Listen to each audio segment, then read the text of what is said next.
When I came out of Wall Street, I thought the only reason people did deals was money. That's what they teach you on Wall Street, right? When I came onto Main Street, first business I ever bought, I was able to buy that company absolutely no money out of my own pocket because the seller basically said to me, I don't care what the price is, I just want you to look after it. And it's interesting, like I own 22 businesses, I think 23, I got so many now. You just forget, don't you? Yeah. So if you own a business and you want to grow that business, you can buy other businesses and put them together with the one you've already got. You can buy more revenue, you can buy more cash flow, you can buy more customers, you can buy employees, market share, you can buy all those things through an acquisition rather than trying to organically grow it in the market. Somebody said to me on a podcast last week, why do you teach this stuff? Like, surely, why don't you go and buy them? I'm like, yeah, you want me to go and buy 2 million companies? Like, I'm buying 1 a quarter right now, and that's a lot. But every business is for sale. If you had $3 trillion right now, you could go buy Apple, you could go buy Google, you could go buy Facebook. Everything is for sale. It's just a question of price and terms, right? So we're going to talk about why in the most cases you should buy an existing business rather than starting one. And what are the reasons for that? And then we're going to get into why do owners want to sell businesses, because there's a kind of a big myth in the marketplace that if a business is for sale, it's got to be a bad business, right? And that's not the case the vast majority of the time. We're going to also talk about why, for a business owner, we'll show you all the market data, often, the number one exit strategy for a business owner in the United States today is to actually turn off the lights, close the doors, and walk away. And we want to arm you with all these skills and strategies so that that doesn't have to happen and a seller can retire or leave in a dignified way. We'll talk about the type of sellers to target. It's more around the kind of the psychology of the seller and the types of sellers to avoid. And then we'll talk about what types of businesses should you target. We're going to talk about your buy box, because there's over 2.5 million businesses for sale right now in the United States. So it's a buyer's market. You can be really picky and really choosy. So buy a business that's in your lane. We'll get into that. And then we'll talk about the kind of myths. We'll bust all the myths about buying businesses. And then we'll talk about what the basic steps are. And this will kind of frame out what we're going to be covering over the next few days. So, put your hand up if you own a car. Right, everybody. So you wanted a car, right? Did you, A, go on eBay and buy all the components, the screen, the glass, the wheels, the engine, the battery? And then did you go on YouTube and figure out how the heck do I plug all these things together and fingers crossed hope it actually works? No, probably not. What you did is you went to a dealership, bought a car that somebody had built, and you've probably financed it using other people's money. You're probably leasing that car or you've got a loan on that car. So the next 3 days, this is what we're going to be talking about. How you can buy businesses and how you can buy them using other people's money. I can't see the slides on here, so I'm going to have to walk around a little bit. My eyes aren't what they used to be. So what are the reasons to buy an existing business? So you're walking straight into cash flow on day one, and it's much faster to buy a business and walk into that cash flow and inherit all the operations than it is starting that business from scratch. And a lot of people are stuck in a W-2, they're stuck in a full-time job, and they're frustrated and they're bored, and they want to become business owners. Unfortunately, the vast majority of them will go and start a business, and we'll show you the statistics later why 96% of them actually fail. So if you want to be a business owner, buy a business that someone else has built doesn't want anymore than starting it from scratch, because there's a lot of what I call institutional memory when you buy a company. And you can learn a lot of the nuances of that business from that previous owner. They have a vested interest to help you be successful once you've taken it on. And also the great thing about buying a company is it's a separate legal entity to you as the business owner, so it's got the ability to raise its own capital. It's got its own credit score as a business. Some of you probably didn't know that, right? Humans have FICO scores, businesses have scores as well. So you can use the business's own credit to raise the money to buy. You can't do that in a startup. It's brand new. Doesn't have any credit, doesn't have any cash, doesn't have any credibility at all. It's a lot less risky to buy an existing business than trying to go out into the market and figure it out on your own. You're building all that brand awareness, that trust, that customer concentration, that respect and that credibility in the market. And you're walking in to all the things you don't have when you start a business. When you start a business, you have nothing. You've got no cash, no credit, no cash flow, no employees, no equipment, no customers. You just have an idea. You have all of that and more when you walk in to an existing business that's trading. You're literally walking into cash flow on the very, very first day. If you own a business already, put your hand up if you own an existing business. Okay, so quite a few of you own an existing business. So if you own a business and you want to grow that business, you can buy other businesses and put them together with the one you've already got. You can buy more revenue. You can buy more cash flow. You can buy more customers. You can buy employees, market share. You can buy all those things through an acquisition rather than trying to organically grow it in the market. So these numbers are shocking. They really, really are.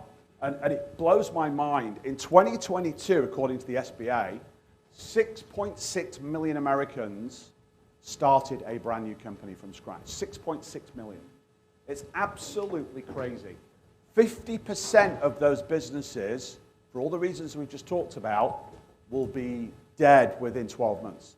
So 3.3 million entrepreneurs are going to go through so much pain and suffering and lose so much money in that first year. 80% of those businesses will fail within 5 years, and 96% of them will fail within 10 years. So only 4% of businesses, 1 in 25, can actually survive a 10-year period. So go and buy a business that's 10 years old, right? And you're putting all the odds, you're stacking all the odds in your favor.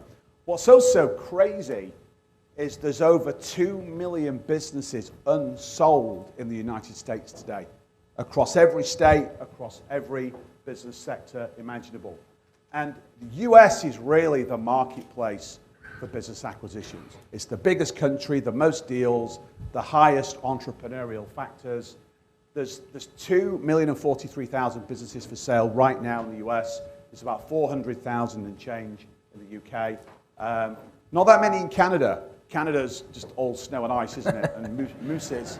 I'm not there that much. There's just not a lot of businesses in Canada, unfortunately. It's all it's just sparsely populated. Same with Australia, where I own a business with my 26-year-old son down there. So across those 4 major countries, and you can technically do deals in a lot of other countries, but these are the 4 like primary markets. But US is really where all the action is happening. And it's interesting, like I own 22 businesses, I think 23. I got so many now. You just forget, don't you? Yeah. 20 of them are in the United States. One's in Australia, 2's in the UK. So I have, as a Brit, spending most of my time in England, I've diverted all of my activity into the United States because this is really the marketplace for the next 10 or 15 years where we can do some really cool things. So one of the things on this slide is there's only about 1 in 11 businesses that try to sell actually do. So not every business that goes to market actually ends up being sold because there's just not enough buyers out there with access to capital or the skills or the knowledge. They don't come to events like this. They're not in our masterminds. They don't know how to raise money. They don't know how to talk to sellers. They don't understand the process. This is what we're going to be covering over the next 3 days. We want you to go out and buy all of these other businesses because I can't buy them all. Can you buy 2 million businesses? No. Somebody said to me on a podcast last week, why do you teach this stuff? Like, surely, why don't you go and buy them? I'm like, yeah, you want me to go and buy 2 million companies? Like, I'm buying 1 a quarter right now, and that's a lot. Yeah. You know, I can't buy any more than that. I want to teach people to go out and do it. And then the more we teach, the more deals that we can do with you. Like I buy a lot of deals with people that have been to a lot of my previous masterminds. And there are a lot of other reasons as well. There's a lot of limiting beliefs with buyers. They think if I'm buying a business and the seller wants $1 million, I got to rock up and cut a personal $1 billion check. You don't. We're going to get into that a lot over the next few days. Often, Seller has a valuation for the business that's inflated. We've got a deal structure called the annuity deal, which I talked about before, where you can still do that deal, give the seller his price, but on your terms, pay for the business like you would lease a car over a 10-year period. And then all these creative financing strategies, and I think you guys are going to understand a lot of this really, really quickly because you're all doing creative financing in real estate. You're all doing sub-twos and hybrids and fix and flips and all these different things. A lot of that kind of mindset, a lot of that structure is very, very similar. One of the things that really frustrates me is entrepreneurs, a lot of them, they'll go out and they'll start a business because they think it's cool. They'll create the product or service and then they'll go out and try and find the market. That's the wrong way around. Successful entrepreneurs go and find a market that's got a major problem and they're very, very hungry to fix that problem, and then they give them the product or the service to fix it, right? When you're buying a business, the business has already done that. That's why it's cash flow, and that's why it's been around 10 years and more. So this is one of the major reasons that a lot of these deals don't get done. And it's getting worse, not for us, it's getting better for us, it's getting worse for the economy. There's 10,000 baby boomers retiring every single day in the United States. And about a third of them own small businesses. So every single day, about 3,000 plus businesses are coming up for sale, every day. Like by the end of the weekend, there's going to be an extra 10,000 businesses on the market than there is today. It's absolutely insane. And these baby boomers, these business owners, they've been tied to that business for so long, they have no exit strategy. They have no transition plan. They don't know how they're going to monetize that business so they can go off and they can retire. 20, 25 years ago, what was interesting was a lot of businesses in the States would be handed down to like the next generation, a lot of family businesses, but not anymore. Children, they want to be Instagram influencers or doctors or dentists, or they want to do something, they want to go and work on Wall Street, bless them. They don't want to take over dad's engineering business in Punxsutawney, Pennsylvania. They just don't want to do it. It's not cool anymore. So all these business owners are like, well, what am I going to do with my business? Like, who's going to buy it? I don't know what I don't know. And one of the biggest problems in the United States right now is a lot of these baby boomers, they have no retirement.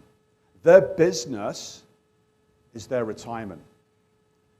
If you work in corporate or you've worked all your life, you've probably got a 401k or an IRA or a Roth and all these different things, and the vast majority of your wealth is in your retirement plan.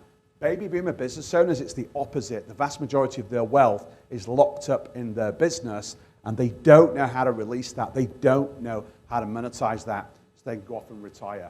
The median retirement savings of a baby boomer in this country, and there's millions of them, is $200,000. So if they retire, how long's $200,000 going to last them in this country? Not that long. So they need their business to sell to fund the rest of that retirement plan. And this is a massive, massive enabler in our positioning of what we call an annuity deal. And I'm going to do a big, deep dive on that tomorrow so that you can do those deals as well. So let's talk about your buy box, right? So we're all different. A business that Caroline would want to buy or Ross would want to buy, well, Ross would be the same as me because my business partner, but everyone's got different requirements, right? But one of the things that's common is the sweet spot. So really, $500,000 to $10 million in revenues is where you should be looking. $1 to $5 million in revenues for a business is your sweet spot. Anything less than $500,000, you're really buying a job. There's no middle management in that business. You're just inheriting what the owner's doing on a day-to-day basis. And then when you get above 10 million, that's where a lot of the price action is. Family offices, hedge funds, big trade buyers, they're all kind of hunting around the 10 million and above mark. So no one's really kind of focused on what's going on. And 99% of all the businesses in America are sub $10 million in revenues. So less than $500,000 in revenues, the owner is the business. The owner has a job, don't really have a business. They're not going to have that management team in place. They're not going to have a lot of the systems and the processes so that you can walk into that business on day one and it continues to operate and cash flow without the owner being inside of it. And then as well with large deals, there's so much competition, the deal cycle's longer, the due diligence needs to be a lot deeper. So just stick in that $1 to $5 million range. You're going to be absolutely fine, or $500,000 to 10 in some different industries. So a lot of people ask me, they say, Carl, why do business owners want to sell? It must be an absolutely horrible business if they want to get out. Well no. As I mentioned, retirement is the number one reason why most businesses come up for sale, because the business owner needs the liquidation of the business to actually fund the rest of their lives. Business owners can get divorced. I've been divorced once, hopefully not again, but I've been divorced once. And I remember when I got divorced, my ex-wife, her lawyer, who was like awful, they wanted to see all the businesses that I owned. I'm like, hang on a minute, these are my businesses. Well, it doesn't matter, we're getting divorced. You've got to pony up. So divorce or family issues, if the business owner's only real asset and wealth is the business, husband or wife are going to want a piece of that. Medical issues. A lot of business owners get sick. They die in some cases, which is terrible. Not just them, could be a family member as well. They might relocate. I know a lot of people that have moved from California to Austin. A lot of people have moved from Florida down to Puerto Rico. If you own a business and you don't want to remote manage that business, although if they were at this seminar, they'd know how to do it, wouldn't they? We'd teach them. But when they relocate, often they want to sell the business to kind of fund that relocation. Sellers get burnt out. They don't know what they don't know. They're not running the businesses like Abraham and I are in an optimized way. They're not leaders, they're managers. So they get burnt out, and they lack the kind of enjoyment and the fulfillment to keep going forward. Sometimes businesses stagnate, and it's a mindset problem. They don't really have what it takes in themselves to take it forward to the next level, and they can get really frustrated. They can run out of ideas, and it's time to kind of move on. There could be shareholder or partner disputes. Let's say you've got 3 or 4. This happened to me a couple of years ago. Yeah. I had a partner in a couple of businesses, and we fell out. So I took one of the businesses, he took the other. My business is doing phenomenally well, his business is not. Don't know why that is. There's better opportunities. Sometimes, they create a product, they might get it to $1 million in revenues, and they might want to go off and do something else. So they got to sell that business to monetize what they want to do next. They could be concerned about the market, the competition, even though we'll teach you this weekend how to crush any competitor out there, depending on what your business is. And they could be just serial entrepreneurs. They just want to move on and do something different. And what's crazy for business owners, if you can't sell the business, doing a creative financing deal with you guys is much better for them to save face than actually shutting the business down and walking away. It can actually cost you money as a business owner to turn off the lights. If you own a business and you can't sell it, sometimes you've actually got to pay money out of your own pocket to shut it down. You'll have a lease. You'll have probably a bank loan. There'll be all these other costs in the business that there's not enough cash and assets to kind of cover that. So isn't it better to walk away with nothing and have somebody else take it forward than for you to actually have to pay to shut that business down and move on? So here are the reasons why most business owners sell. So this literally blew my mind, right? When I came out of Wall Street, I thought the only reason people did deals was money. That's what they teach you on Wall Street, right? When I came onto Main Street, first business I ever bought, I was able to buy that company absolutely no money out of my own pocket, because the seller basically said to me, I don't care what the price is, I just want you to look after this business. I want my legacy maintained. I've been in this business for 25 years. I want to make sure that it's going to be in good hands. You've got to protect my employees. I want some freedom from this business. I want to retire and go off and do all my different things. Only 20% of the rationale for the average business owner selling is money. 80% of it are non-financial reasons. And we'll get into this as part of negotiation over this weekend, that if you can understand what the seller really wants in a deal, often it's not about money. And if you give them what they want that's non-monetary, it means you can set the price and terms however you want. And it's really interesting. So think about seller psychology. Think about 2 business owners. They own the identical business. The business is exactly the same. It's in the same town. It's got the same revenues, got the same balance sheet, sells the same product or service. It's even got the same employees. The only difference between those 2 businesses is the owner, and more importantly, the owner's psychology. So take the seller on the left. Entrepreneur in his 30s or in her 30s, having a lot of fun, really, really happy with the business. And you're going to learn over the weekend that most businesses are valued at a multiple of their profits, right? We're going to get into that a lot more over the weekend. So obviously, the more that the business owner doesn't want to sell, they're going to want a higher multiple, right? So the business owner on the left, every business is for sale. If you had $3 trillion right now, you'd go buy Apple, you go buy Google, go buy Facebook. Everything is for sale. It's just a question of price and terms, right? So the guy on the left, he's going to sell you the business, but he might want 5 times its profit as the asking price. But more importantly, he's going to want all, if not the vast majority of that money at the closing table. Now, luckily, there's a deal structure for that. It's called the SBA 7(a) loan. We're going to delve into that in a lot more detail. What we really want to do is find the sellers on the right. So this is what deal origination, what Abraham's going to teach you about how to source these deals. You want the retiring baby boomer or the frustrated entrepreneur, the seller that's burning out. They're distressed, they're not happy, they're not having a lot of fun. It's the same business. The business, there's no difference, but that seller is more motivated to sell. He's going to take less than half the price for the business, but then he's going to let you pay for that business over a longer period of time. So those are the types of deals on the right that we're going to be teaching you how to source and close over the next 3 days. Now, your buy box has got to hit 3 marks. Everybody's buy box is going to be different. The first one is you want to buy a business that's in your lane, a business that you can add value to. You've got some skills, you've got some knowledge, you've got some experiences. Go and do a deal in that space. One of my proteges is a global sales director at IBM, and he told me in his buy box he wanted to buy a vineyard. I'm like, why would you want to buy a vineyard? He said, I absolutely love drinking wine. Well, that's great, but do you know how to grow it, harvest it, market it, bottle it, distribute it? He's like, no, I just drink the stuff. I said, well, that's great, but like, why would you buy a business you know absolutely nothing about? He said, well, I'm really passionate about it. I said, well, fine, then go and partner with somebody that knows the things that you don't and buy the business together. He said, great idea. He said, they'll run the business, you drink the wine, you loan it 50-50. Great. So stay in your lane, or if you can't stay in your lane, partner with somebody that has the grey hair, the chops to kind of help you. Stick to that $500,000 to $10 million, but in my experience, really the $1 to $5 million range is the true sweet spot.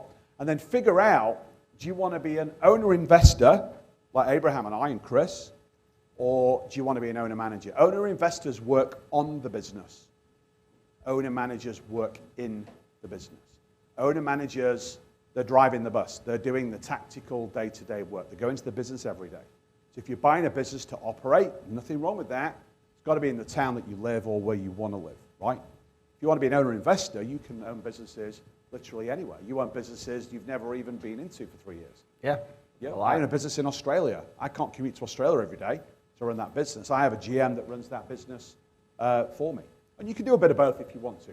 The second thing, as we just talked about, you've got to find a distressed seller of a good business, not the other way around. There's plenty of good sellers of distressed businesses. We'll talk about distressed businesses next, where you can buy businesses for $1 that need a lot of kind of life support. It's not for everybody. We'll get into that. But you want the seller that's highly, highly motivated to come out of the business for all the reasons that we talked about.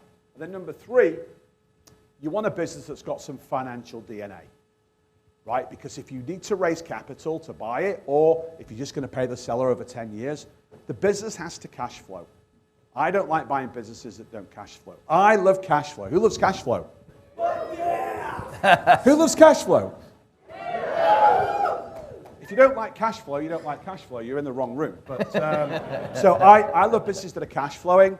And then in some cases, if they've got assets as well, that's really, really good because we can use the assets to borrow money, but we can also use the cash flow to borrow money as well. And an LBO, by the way, which is what this weekend really is all about, it stands for a leveraged buyout. It's a Wall Street product that I learned how to do back in the day. We're just applying that to Main Street businesses. So just to kind of drill into this a little bit more, stay in your lane, make sure in your buy box you're buying businesses that you can add some value to, or go partner with people, find that profitable cash flowing business with that motivated seller, and the stronger the financial profile, the better. The more cash flow that the business has, the more valuable it is, but the easier it is to buy it. There's more capital out there, the better the business is going to be. And there's so many things we'll teach you in deal financing about all the different ways that you can raise money on the assets of the business, even the receivables. If you have a business that sends out invoices to customers, you can even fund parts of those invoices to help you with the closing payment. So there's a lot of common myths about buying businesses that are completely false. We're going to go through them. People think you need to have tons of money and lots of capital to do deals. You don't. You can leverage other people's money. That's what a leveraged buyout is. All people think that all businesses for sale are bad. They're not. We'll show you some deals this weekend that are absolutely phenomenal cash flowing businesses. Sellers need to leave or move on for all the reasons that we talked about. A lot of people think, well, I can't buy a business. I've never run a business before. I'm not a good manager. I am the worst manager in the world, right? Every single one of my businesses is cash flowing. I don't manage businesses. I'm a leader. I put smart people into those businesses, and I run them for me. I'm a terrible manager. Don't ever let me manage your business, guys. It would die in a day. But I don't need to. You can't own a business unless you're already working in it. That's not true. You can buy a business if you're working in it. It's called a management buyout. If you're working for somebody else, seller wants to leave, you can agree a deal, which you'll learn how to do this weekend. You can buy that business, but you can buy anybody's business. That's called a management buy-in, an MBI. You think that you might have to know everything about the business. You need to know a little bit about the business because you want to be able to build rapport with the seller. If you're financing the deal with a bank, the bank's going to want to know that you know a little bit about it. If you don't, again, go partner with somebody, but leave the day-to-day operations to somebody else. If you want to go in and you want to run that business day-to-day, I know Steve Dobson, who's in my protege mastermind, that's what he's done, but he's bought a business in a space that he knows a lot of things about. And that's completely fine. There's no right or wrong answer. And here's the biggest myth of all. People think you can only buy businesses that are actually for sale. 20% of all the businesses that get sold in this country every year sell through business brokers. 80% are off-market deals.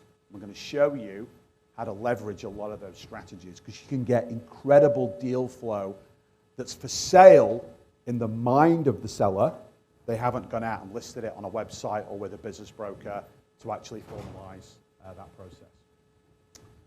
People think you've got to buy all of the business or own a majority of the business. You don't. You can buy pieces of the business if you want. You can get free pieces of equity to help the business be more successful. People think, well, you know what, if I buy this business, I need some top talent. I can't afford to go out and pay them. You're getting your equity for free when you buy the business. The business is yours for free, basically. You can use some of that ownership to entice superstar people to come in and work for you and be your partners. And when you partner with people, there's a massive mindset shift in terms of their ability and willingness to really kind of follow through for you. People think there's only one way to structure a deal. I know of at least 1,000, probably so do you. We're going to go through a lot of these different ways. The more creative you are, the better. People think it's not easy to find a good listed business. My God, it's probably the easiest thing. There's so many businesses out there, guys. We're going to show you. People think you need to have a degree to buy a business. Now, I do have an MBA from the Chicago School of Business. Where did you get your MBA from? I dropped out of college for a year. There you go. He owns more businesses than I do. So you don't need a degree to buy a business. I'll tell you something. I dropped $160,000 on an MBA. I didn't learn any of this stuff. Like, seriously, they don't teach you this in business school. So even if you have a degree, it's not going to help you. This weekend is a Harvard-level MBA in business acquisitions. So you're in the right room. Don't waste your money on an MBA. 3 things as I wrap up this section. 3 things to massive success that you guys need to do is, number 1, you've got to dial in your mindset. We're going to have a session on mindset. You've got to have a plan. You've got to have a goal. You've got to yank out those limiting beliefs like they're bad teeth. We're going to go through that. And you've got to clearly define your why, your purpose. Because it's one thing to know what type of business you want to buy, but you've got to figure out why you want it. What are the deep emotional drivers that are going to make you follow through and run through fire if you need to? The second thing, the second bigger skill set that you guys got to master to be killers at this is relationship building. This isn't all about math. This is 20% math, 80% mindset. You've got to build relationships. The better you are at building relationships to find deals and negotiate with sellers, the easier this is going to be for you. Once you've got a killer mindset, you know what you're doing. You're starting building relationships. You've got to be routine about it. You've got to execute. It's not about learning this stuff. You've got to go out. You've got to implement it in the marketplace. You've got to get onto the field of play, right? If you do that, there's three things you've got to do. You've got to originate deals. You've got to meet sellers, build relationships. You've got to make offers. You've got to be doing that all the time. Really, really important.